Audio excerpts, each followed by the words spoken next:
The Washington Commanders fell short of 1-0 in Week 10, and as we always do, we're breaking down what they tried to do versus what actually happened. That and more coming up on today's episode of Locked On Commanders. Your daily podcast on the Washington Commanders, part of the Locked On Podcast Network, your team every day.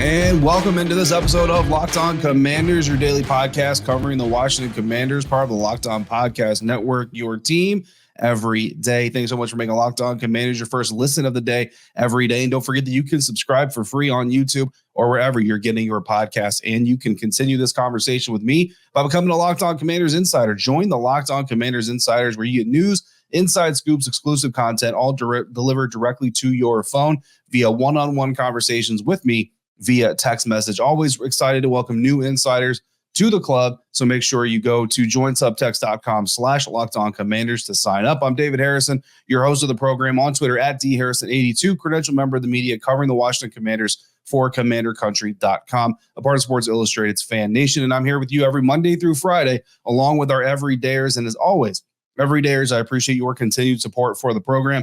Today's episode is brought to you by St-Juste Medical. Empower yourself when you purchase a St-Juste case, providing you with a personal supply of 5 antibiotics that treat 50-plus infections. Get yours today at JaceMedical.com. That's JASE Medical.com. On today's episode of Locked On Commanders, we're going to dive into what Ron Rivera said about going for 2 and the explosive plays his defense is allowing. Plus, we'll go over the defensive performance in Seattle a little deeper, talk about what we want to sustain and what we want to see improve before Week 11 back home against the New York Giants. But first, we're going to start with the good from Week 10, and that's the offense. For the Washington Commanders, again, every AAR after-action review that we do, we start off with what was supposed to happen. In order to kind of divulge what was supposed to happen or determine what was supposed to happen, we can only look at what the team tried to do in the beginning of the game, especially on offense, the first 15 plays, which are generally scripted by Sam Howell and offensive coordinator, play caller Eric Bieniemy before the game. So judging from those first 15 plays, here's what we can deduce was supposed to happen. First of all, personnel alignments. The Washington Commanders came out and used 6 different personnel groupings and alignment looks. The most popular one was 11 personnel in 11 alignment. And again, 11 personnel, 1 running back, 1 tight end. 11 alignment means they lined up as a traditional running back, traditional tight end. Whereas you have 11 personnel, 1 running back, 1 tight end, 1 tight end. In 10 alignment, which means the running back is lined up as a running back. The tight end is lined up, split off from the line of scrimmage. So either standing up in the slot, out wide, something like that. Traditionally, what you would see a wide receiver doing. That was the second most popular formation and personnel look from the Washington Commanders in Week 10 against the Seattle Seahawks. From 11-11, they were 40% successful, and from 11-10, they were 50% successful. Also 50% successful from 12 personnel groupings with 11-man alignment, so 1 running back, 2 tight ends, but one of the tight ends was actually in line. The other one was lined up as a split-off wide receiver type of player. We also saw some 21 personnel with 21 alignment, 2 running backs, 1 tight end, that second running back being Alex Arma, the fullback, lined up in the backfield. Unfortunately, both of those plays in the first 15 were unsuccessful, so they did not gain either 40% of the first down yardage, 60% of the second down yardage, or 100% of third down yardage on those plays. So that was kind of the personnel grouping alignment splits. They ran 12 pass plays, the Commanders did. 3 of them used play action. 2 of them used motion. Short reads were the first read 9 times out of the 12 plays. 5 of those ended up in successful plays. 4 of those ended up in unsuccessful plays. Doesn't mean there were 4 incompletions. Again, successful plays, 40% of the first down yardage, 60% of second down yardage, 100% of third down yardage. So Sam Howell, not necessarily incompletes, but just unsuccessful plays. Intermediate reads, they had 1 intermediate read. That was a first read. And twice the first read of the play was a deep read. And again, that doesn't necessarily mean that those balls went deep or went intermediate or went short, although they did actually go short all 9 times. It just means that's where Sam Howell first came out of the snap looking to deliver the ball. Not a lot of play action, which means they were basically relying on the Seattle Seahawks defense to play them mostly straightforward, which is pretty much their reputation. The Seahawks, their reputation as a defense and as an offense, honestly, is they don't do a whole lot of trickeration. They just kind of do what they do, and they're counting on themselves to be better than you at what you do. Short routes were the first read, again, on 9 of the 12 passes, which is 75% of the time. 56% of those were successful. So obviously, Eric Bieniemy, Sam Howell wanted to get the short game going. Again, try to get that jab hook type of offense going, where they take those short routes and then they set up the deep ball. None of the 3 intermediate or deep route primary plays were successful in the first 15, which was interesting. I think why you saw a little bit of a bog down there in the middle of the first quarter, second quarter, after the initial touchdown drive for the Washington Commanders. They ran the ball 3 times in those first 15, so very heavy run pass differences there. One run to the B gap, right side B gap, 1 run to the right side C gap, 1 run wide left. Twice they ran to the right side. Once they ran to the left side. The only left side run was successful. Both the right side runs were unsuccessful. And then between there, you've got yourself 15 plays, right? So 12 pass plays, 3 run plays total. That's basically what they wanted to do. They definitely wanted to come out and throw the ball against the Seattle Seahawks more, and they wanted to run the ball. That wasn't a game flow thing. This first 15 shows you that was absolutely the plan coming into this contest. So what actually happened in those first 15? Well, 6 of 15 plays were successful. It's a 40% success rate. Not terrible, not good. You definitely want to get over 50% of your scripted plays right and have success with those if you can. And at the end of those 15 plays, Washington was up 6-3 over the Seattle Seahawks. Looking at the personnel groupings, the most successful look that they gave was the 12 personnel and 10 alignment. So 1 running back, 2 tight ends lined up as 1 running back, no tight ends, so split off from the formation. And then 12 personnel and 12 alignment. So 12 personnel, 2 tight ends on the field, working really well for the Washington Commanders. Cole Turner was inactive for the game, so obviously he was not in the mix on that. The most successful look that had more than 1 rep, because unfortunately 12-10, 12-12, we only got 1 look at both of those in the first 15. So the most successful formation personnel alignment group that had more than 1 rep was the 11-10 personnel and alignment grouping. Ran 12 personnel with 10 or 12 alignment 6 times total in the game. So they were successful each of the times they ran those in the first 15.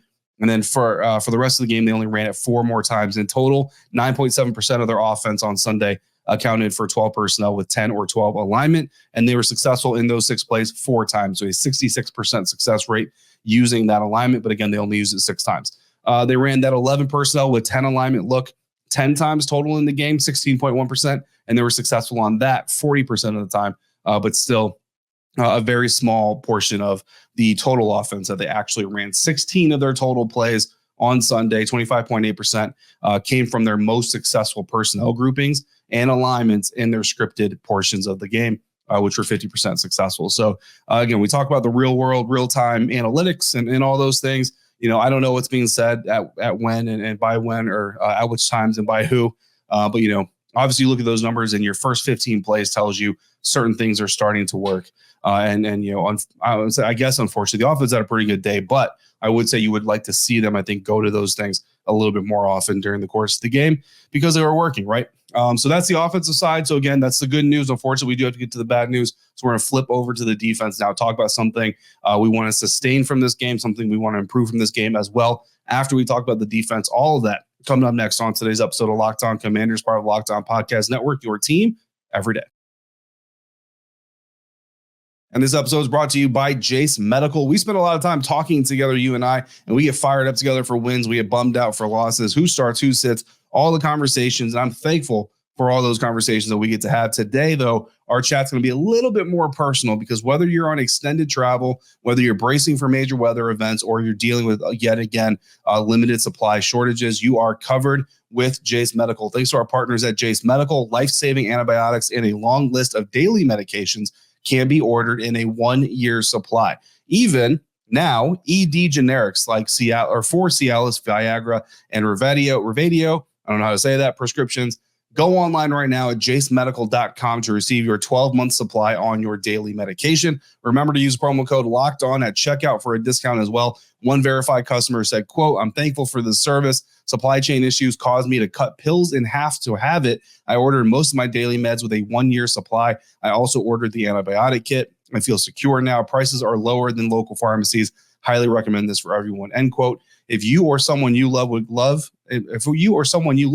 love some peace of mind by having a year's supply of any daily medication, go to jasemedical.com to see if it's offered for you. Remember to use the promo code Locked On to get $20 off of that purchase.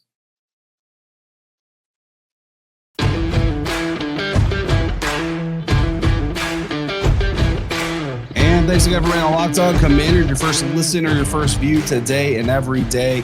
Every day. So make sure you come back tomorrow. We will have a mailbag episode, a fresh mailbag episode. Football season is here. Locked On is kicking up our coverage with Locked On NFL Kickoff Live. Every Friday, your three hosts are going live at 2 p.m. Eastern, and they're going over every matchup. They're going to help you set up your fantasy lineups. They're going to help you get your betting angles down, plus get in-depth coverage from hosts across the network. Find Locked On NFL Kickoff Live every Friday, 2 p.m. Eastern on any Locked On NFL YouTube channel.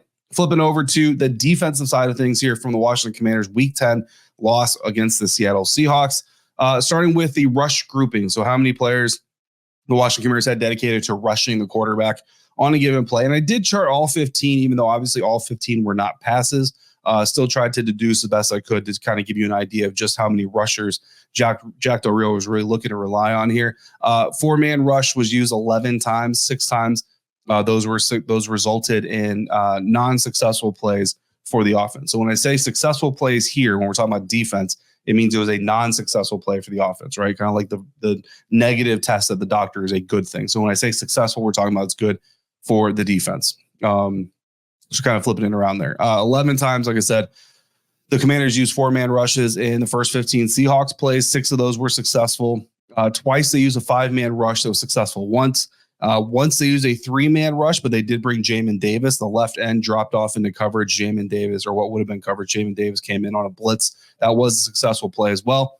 They also used a 4-man rush once, but they also had Danny Johnson and Benjamin St-Juste each coming in on the blitz from the outside on that one. That play was successful as well. So clearly, with 11 of the 15 reps having 4-man rushes, Jack Del Rio wanted to get as organic a pass rush as he possibly could. But he did also want to bring some more blitzes, and we saw a little bit more pressure in this game, I think, than we've seen in quite some time from Jack Del Rio. Both the blitzes came with 10 or more yards to go, but there was no downtrend. It wasn't like both third and longs or anything like that. I think one was a first down, one was a third down.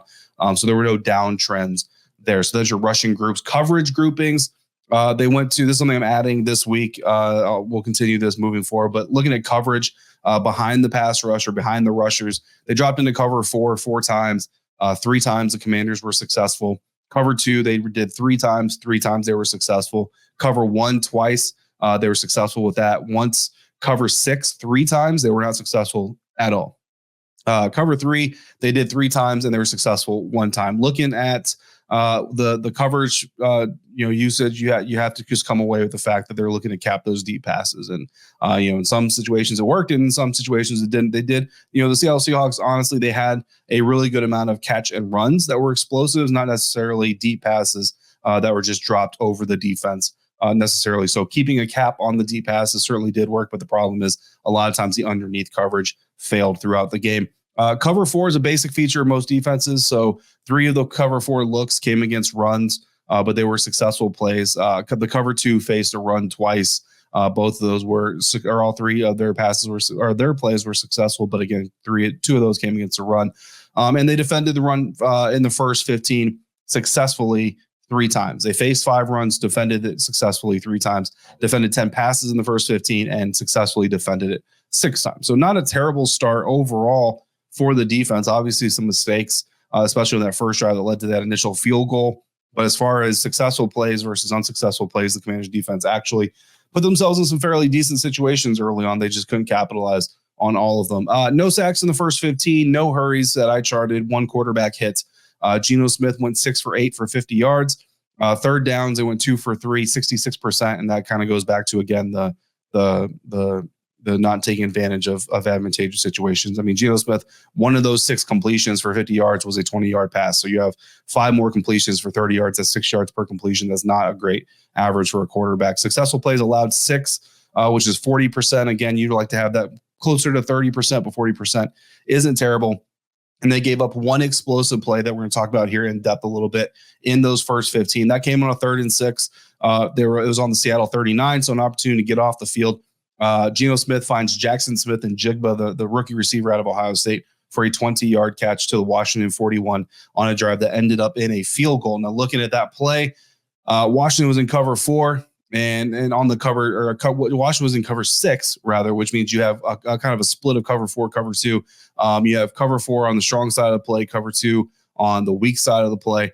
And on the cover 2 side of the play, Jamin Davis is supposed to drop into a hook zone instead. He pursues the flat, over pursues the running back running into that zone and allows Jackson Smith and Jigba to clear David Mayo and get into the zone that he's supposed to be in. Behind him, Jamin Davis should be there, but he's not. If Davis covers the hook zone, likely, which is what the traditional coverage calls for, likely that Geno Smith checks down to the running back that he was over pursuing on, Zach Charbonnet. And then in that situation, Jamin Davis and David Mayo are in a position to potentially converge on him and stop him shy of the first down. Again, we have no idea if they actually would have been successful, but the opportunity would have been there instead. Jackson Smith and Jigba is running wide open behind Jamin Davis and away from David Mayo, and they get the first down and an explosive second order effect. 3 plays later is when Forbes gets ejected. So if the Commanders defense isn't on the field, maybe he doesn't. I mean, he doesn't get ejected right then anyway, but maybe he doesn't get ejected at all. After the Seattle Seahawks, first 15 offensive plays, score again was Washington 6, Seattle 3. And that concludes the after action review portion of what was supposed to happen and what did happen. Now we move into our sustain and our improve. Sustain, I'm going to go short area left offense, and that's very, very specific. But 20 times the Washington Commanders used the short area left side of their offensive formation. Those 20 plays gained 158 yards, and it scored a touchdown, specifically the 51-yard touchdown to Brian Robinson Jr., catch and run by him, which means the other 19 gained 107 yards of total offense. Still 19 plays, 107 yards. You're never going to scoff at that. 12.7 yards per play compared to 5.8 yards per play total in week 10. So clearly the left side short area of the formation was producing a lot more than anywhere else on the field for the Commanders offense. Even the 2 TDs that didn't come from the left side specifically are made possible in part because of the activity happening on the left. On the Antonio Gibson touchdown pass, 5 Seahawks defenders are covering 3 routes that are either on the left side of the field or running from left to right short. That gives Antonio Gibson that open deep right end of the field. On the De'Ami Brown touchdown, his route is actually run out of the slot left side, works towards the middle of the field, not because that's where it's designed to go, but because Sam Howell sees the gap in the defense and leads De'Ami Brown there. But again, that play starts on the left side. So we kind of talked about it before in the game preview that left side of the Commanders offense was going to be a strong suit coming into the game. It proved true. Again, the offense didn't fall short here necessarily, but you kind of think about some of those other drives where they weren't able to get a field goal range or get points on the board. Maybe if they execute or they take advantage of that left side a little bit more, maybe they get more points. Who knows? It's not nothing we're going to find out now. What do I want to improve? Obviously, the explosives. You know what I mean? This is probably the last time we're going to talk about the explosives, guys, because it feels like a weekly basis we're doing this. But I'm going to break a little bit down here. We already talked about the Jackson Smith and Jigba explosive pass, but on the 64-yard touchdown pass by Kenneth Walker III, Danny Johnson slips, takes a terrible angle pursuit when he does get back up to his feet. And then on top of that, linebacker David Mayo and safety Cam Curl both additionally take terrible pursuit angles and contribute to Kenneth Walker III getting that touchdown run. The next explosive pass, 20-yard completion to Kenneth Walker III in the third quarter. That's honestly one of the plays I look at. I just say, you know what? The Seattle Seahawks play design is just better than the Commanders play design. I don't really look at any one player on that play and say you were out of position, you weren't doing your job, or you should have done better. If I want to get nitpicky, I could say that Jamin Davis could have dropped his zone deeper, sure, but he's already 10 to 15 yards off the line of scrimmage when the ball comes out. So, I mean, how much deeper do you really want this guy to go, especially when there's nobody in front of him and you got Geno Smith, who's still a very mobile quarterback. So I think that would be using revisionist history more than anything. So I'm not going to give too many, bad marks on that one. 27-yarder DK Metcalf, obviously, that's the one that hurts the most because it leads to the game-winning field goal. Benjamin St-Juste is in man coverage, and it's just a terrible rep, guys. I mean, that's just the only way to put it.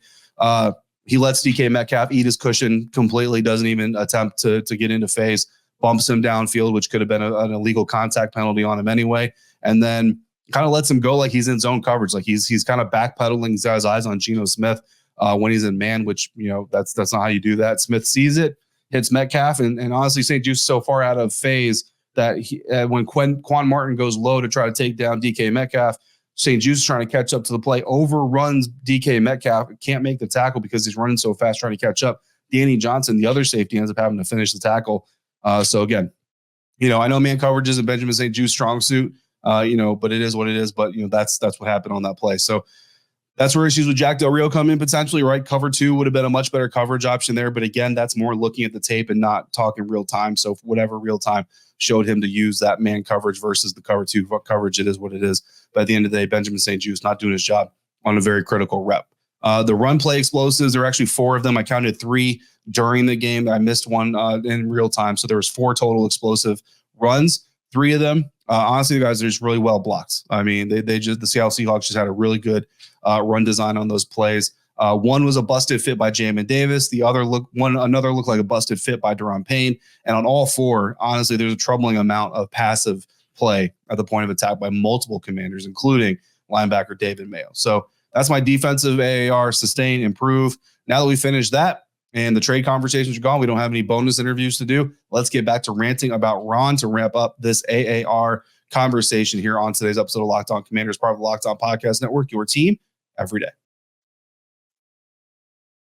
And this episode of Locked On Commanders brought to you by FanDuel. Score this NFL season with FanDuel, America's #1 sportsbook. Right now, new customers get $150 in bonus bets with any winning $5 money line bet. That's $150 if your money line bet wins. Currently, the Washington Commanders are 9.5-point favorites to beat the New York Giants next week.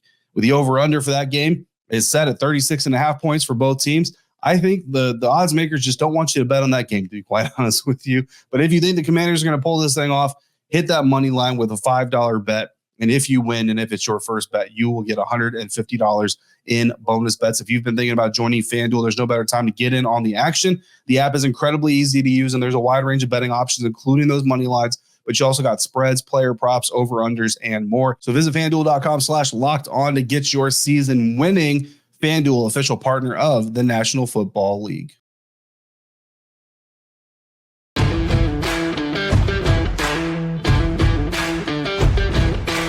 We're ranting about Ron Rivera as we wrap up this episode of Locked On Commanders. This is where we take some quotes from Ron Rivera following the most recent game, and we talk about it. It's pretty much as simple as that. This isn't a trash talking segment. But if he says something we don't like, we'll talk about it as well. But the first one we're going to talk about, I'm not going for 2. There were a lot of people at the end of that game. The Washington Commanders go down. They get a potential game time touchdown. Sam Howell finds De'Ami Brown. I think it was 35 yards. And it's a pretty simple equation, right? 1 point, extra point gets you a tie. 2 point, extra point gets you 1 point lead. That's pretty much all it boils down to. And a lot of people looked at it and said, man, after the Philadelphia Eagles game, a few weeks back, no way Ron Rivera doesn't go for 2 here. Well, he didn't go for 2. In fact, he went for the extra point. Joey Slye made that one, missed one earlier in the game, but was able to make this one. And because of it, they went into a tie and went into the Seattle Seahawks getting the ball. Eventually, the Seattle Seahawks drive down the field and they get a game-winning field goal. Ron Rivera was asked after the game about not going for 2, and he said, quote, in talking and trying to get a feel for it, the biggest thing that you get concerned with is how much time is left. They had 2 timeouts left, and it was one of those things. I liked our chances going into overtime. I liked the way we moved the ball. We found a couple things we felt we could exploit, and we did. We did it twice the last couple drives, felt good going into overtime, end quote. So that was Ron Rivera's explanation of why he did not go for 2. Some people still don't like it. I got to tell you, I don't have a problem with Ron Rivera not going for 2 there because when you look at the pros and the cons and weigh them, what's going to happen there, if you get a 2-point conversion, you have a 1-point lead. There's still 55 seconds left on the clock. The Seahawks still have 2 timeouts, and they still win the game with a field goal. So you didn't really secure anything for yourself. I mean, I suppose the argument can be made you put a little bit more pressure on the Seahawks because basically now that's either get a field goal to win the game or you lose versus get a field goal to win the game or you go to overtime. But honestly, that's kind of a defeatist view of it. And I don't think the Seahawks, I don't think that the 1-point lead would have deterred the Seahawks from anything that they were doing, honestly. However, if you miss it, now you're down by a point and you have, no timeouts left or 1 timeout left. I can't remember, but either way, you have to go for an onside kick.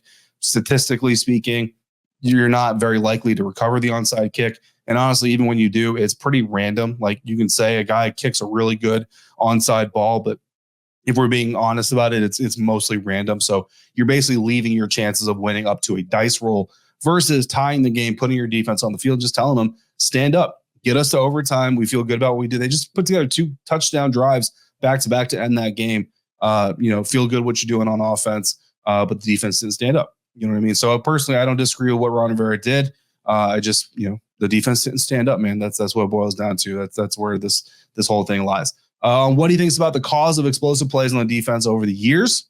And I like that question because it's not just this weekend, it's over the years.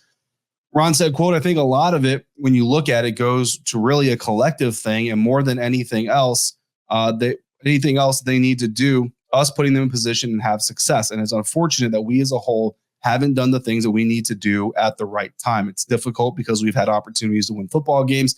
And part of it, too, is taking advantage of the takeaway battle. We've had balls that have been out there that we didn't finish up. We missed a couple of opportunities to have a couple of interceptions yesterday, talking about Sunday, and that was disappointing. And so we've got to continue to battle and get better. And, there have been some times where Ron Rivera, Jack Del Rio specifically, have kind of skirted the line between calling players out and not calling players out. And this is another one.